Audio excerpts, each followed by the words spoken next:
I've done level cap on old Valkyr before the rework. Pretty brain dead, but it did have some micromanaging. And never really did another when she got her initial major rework. But now, after the rework and with the introduction of the new Arcanes, well, what can I say? Ethical health tanking at level 9k. It's actually even more brain dead and busted than it was. Funny enough, this video wasn't even supposed to exist. It all started because we were chilling on stream talking about how Valkyr rose to the top and power crept Baruch, and that's a topic for another video. How good is Persistence and Cascade? No!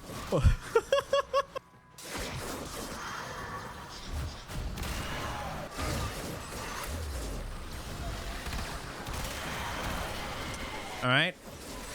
Hey, no. I hate this map. So, how is this possible? For starters, I'm going to use a Valkyr Prime for this, just because of her overall stats. She has insane base armor of 1000, which is already a staggering amount right off the bat, and 750 base health. On top of that, she has shields, meaning not only can she health tank, but a shield gate candidate. On top of that, she has Warcry, a very potent ability that grants her an armor and attack speed multiplier. Essentially, further boosting her survivability and lethality. And this ability has a synergy with her fourth ability. When your Hysteria is active and cast Warcry, you gain a 3 times armor bonus. So make sure to always cast Hysteria first before Warcry. Okay, you get the basics of her survivability. And now, let me introduce 2 game changers, her new passive and Arcane Persistence. This Arcane will strip you of all of your shields if your armor is above 700, and we've already established that Valkyr Prime has a base of 1000, and it gets even thicker with Warcry. At this no shield state, you cannot be hit for more than 500 damage, and that 500 damage is of course mitigated a bit more with your damage reduction, which is armor. And the Persistence Arcane gets disabled if you get procced with the magnetic status effect, or if you're nullified. Not only that, if you get procced with heat or corrosion, that reduces your armor value. So now, how are we surviving easily with Valkyr? You see, when you activate your fourth ability, you are status immune, leaving you with 2 weaknesses: getting nullified and taking continuous damage that Arcane Persistence cannot persist. You get it? Anyway, with Hysteria active, you also have access to lifesteal. Now, that is -1 weakness. How about the Nullifiers? Well, at that point, just use a Mitre with neutralizing justice. And you can also end up hitting them so hard with your melee attacks, you blow up the Nullifier bubble. So stop being weird. Okay, let's say you ended up encountering an oopsie whoopsie and you did a fucky wucky and died. Like a peasant. I can't do the Nigerian kissing lips thing. It's hard. I tried. Valk has her, oh no, anyway, passive. On the bottom right, okay, you can see an icon that represents Valkyr's rage. And Valkyr accumulates rage when hitting or killing enemies with melee weapons. Oh. Increasing her melee damage up to 300%. This is melee base damage, by the way. Okay? And here is the kicker. Taking fatal damage, while rage is above 150%, consumes the meter, preventing death and granting 5 whole seconds of invulnerability, and she's already power crept Nidus and Wukong at the same time, making her one of the best candidates for Arcane Persistence. I mean, there is a Naros, right? But Valkyr's way more satisfying and smoother to play. So let's talk about Hysteria and how this ability alone is able to one-tap level cap enemies, dealing millions of red crit damage without faction mods and only using 1 input. Now, I know a few people might not like this, especially the controller players. Oh my god, I have to play. What? Alright, let's have a look at her Hysteria stance. All of these attacks and inputs have different multipliers that also have varied or even fluctuating damage multipliers, and you can see how long it takes to execute each attack string. However, look at this input in particular. Launching Spring. It is a multi-hit that deals 300% of consistent damage per hit. Not only that, it has a one input attack that has an average damage multiplier of 2,250 and an animation window of 0.8 seconds. This will one-shot a lot of enemies with ease. Not only that, it does a lot of damage, and it's AoE.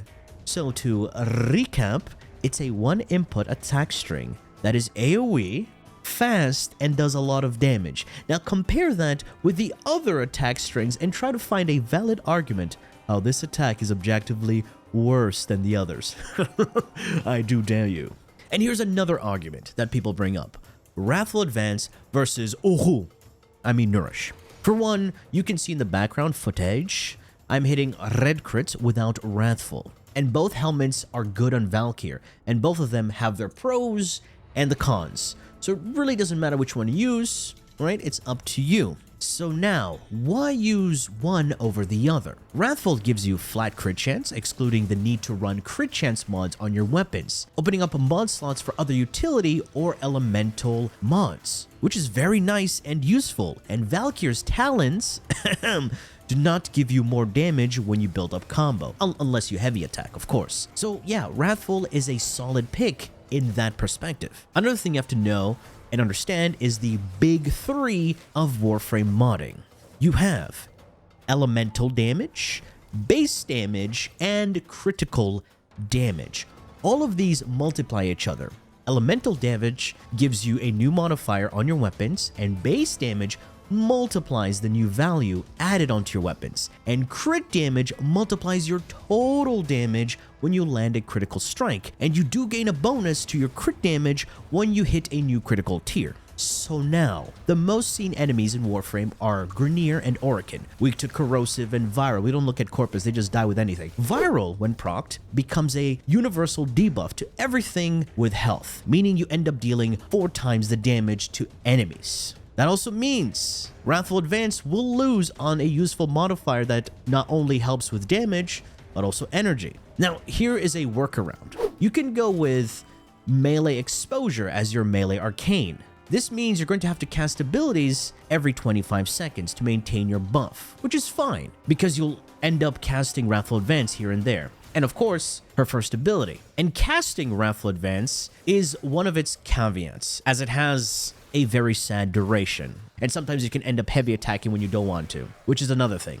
And with the ability Nourish, it's more like playing the slightly longer game, where you don't instantly get the satisfaction of red crits, but you can see the damage spike, hitting millions even with orange crits. Like I said, either helmet works.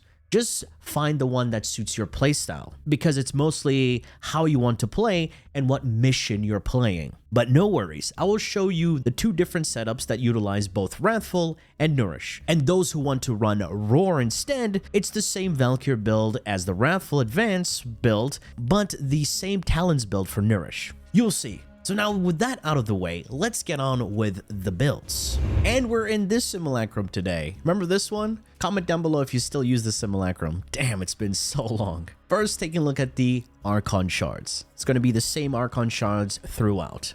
It is the crit damage on melees. Read what it says. Gain 37% melee crit damage. And we have 5 of these. But look at the second line. When max energy is over 500, that damage boost is doubled. So you get double the effect of these crit damage shards when your energy, max energy, not your current energy, your max energy. That means your total modded value. When this is over 500, and we're clearly over 500 right here. So Prime Flow is mandatory if you want to run these Arcane Shards. All right, we're first going to take a look at the Nourish setup.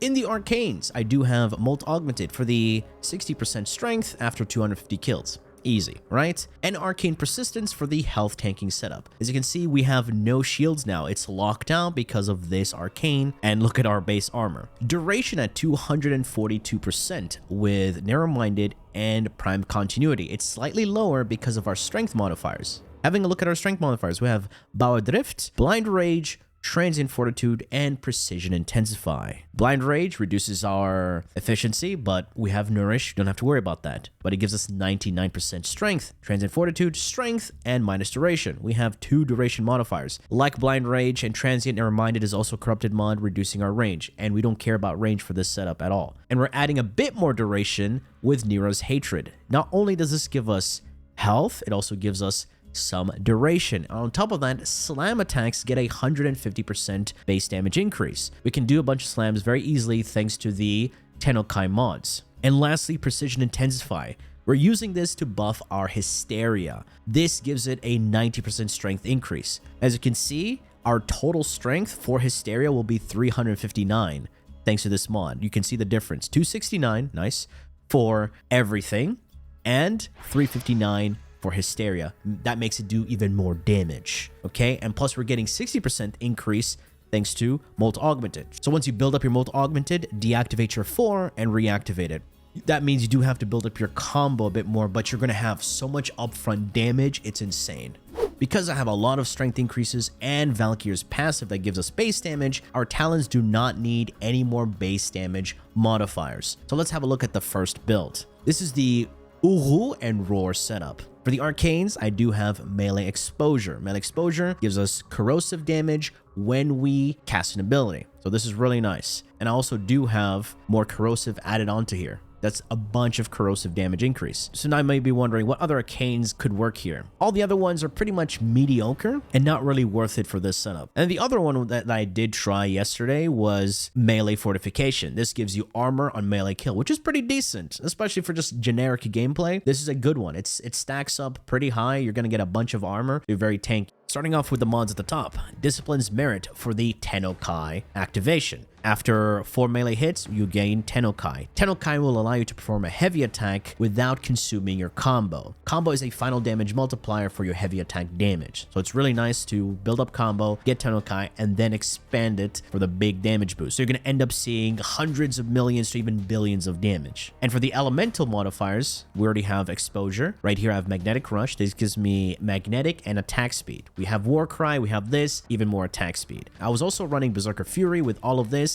so I could not let animation shine. To be honest, there was not much of a difference. You will slightly feel it if you have very high APM. You don't necessarily need it. Range is very important. Remember what I said about her launching spring attack? This is a massive damage increase. On top of that, it gives you massive AoE, which I also forgot to mention earlier. Valkyr's talons have 100% follow through. That's why it's so amazing to use with that combo. Continuing with the elemental damage, and I decided to add heat at the end. So we have heat, magnetic, so more elemental damage. And for the crit modifiers, I have Blood Rush, Galv Steel, and Gladiator Might. Both Blood Rush and Gladiator Might do have the gain crit chance per combo. This 10% and that 40% will stack up to 440% and 110%. Both of them are additive to each other. But this also gives you the crit damage increase, which is really nice. And Galvanized Steel also gives you crit chance and crit damage. This crit chance increases buffs our base crit chance to 105%. And of course, we get double the crit chance on heavy attacks. And we also get crit damage when we gain kills. So that's 30 times 4. Very strong, very powerful. The only caveat for this setup is you need to build combo. And for the combo increases,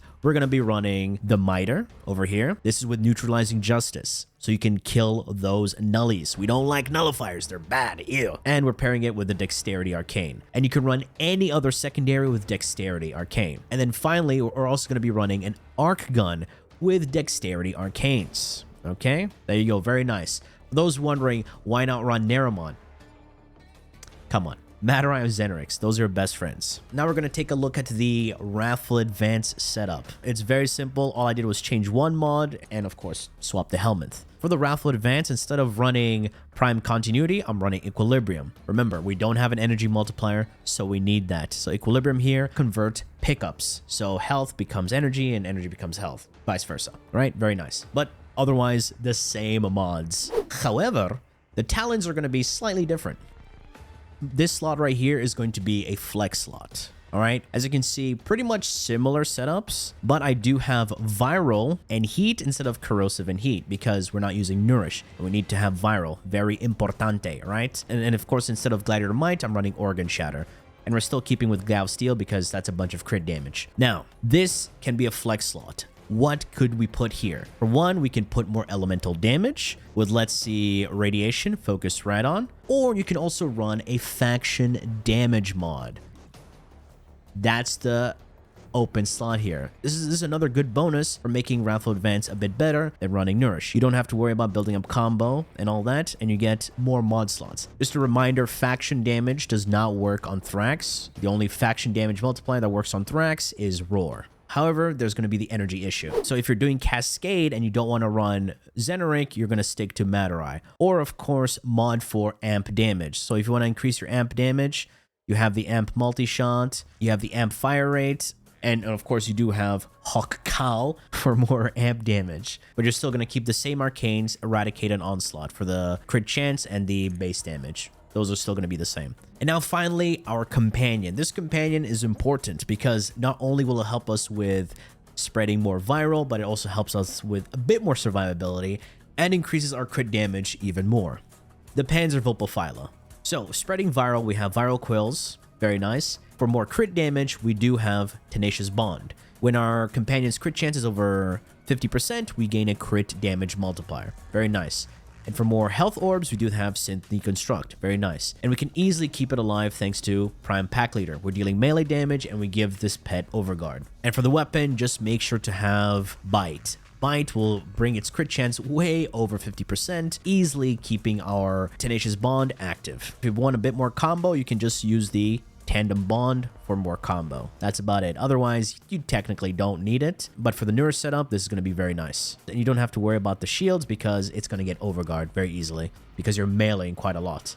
This is the new and improved Valkyr that shreds enemies and does a lot of damage. Anyway, folks, that has been it from me. I do hope you enjoyed and learned something from this video. And if you did, please feel free to leave a like, share, and subscribe for more Warframe content, streams, and so much more. Do refer to the description. Thanks for watching, and as always, a peace.